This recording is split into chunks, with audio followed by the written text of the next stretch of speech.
Today, I'm going to share with you my number one secret for great performance reviews at work. Hi, I'm Lori from LoriThayer.com, and I help busy women like you just take a little of the stress out of your life. So let's get started with today's topic. Better performance reviews, my number one trick. Now, if you followed me at all, you know that I love Evernote. What I started doing a few years ago was creating notes in Evernote about to kind of keep track of what I was doing. So here's an example of how I'm doing it right now. Each week I create a note and I say, week of August, 4th, 2014. And then I just make some simple little notes in there about the things I worked on, major projects and things, accomplishments for that week. And so they're not even all with a view towards accomplishments. It might just be, what did I work on? So you're just kind of keeping a list. Well, when the time comes for you to do your performance review and you've got to rate yourself or say what you've done or list your goals, you have all of that information at your fingertips.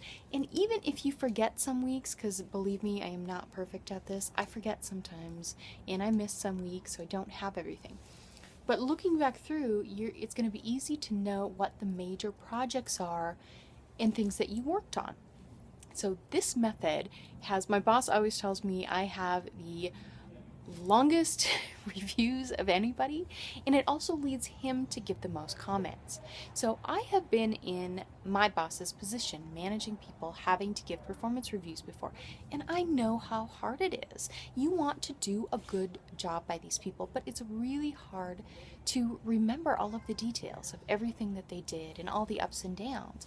Well, if someone writes a really great performance review and is really thorough, kind of talking about different projects they worked on, the great things that they did, it helps you as the boss and the reviewer to give them a better review because it jogs your memory, and as the employee, you're really jogging their memory for the good things too. You're not really bringing up the bad things, right? So you're putting yourself in a good light here.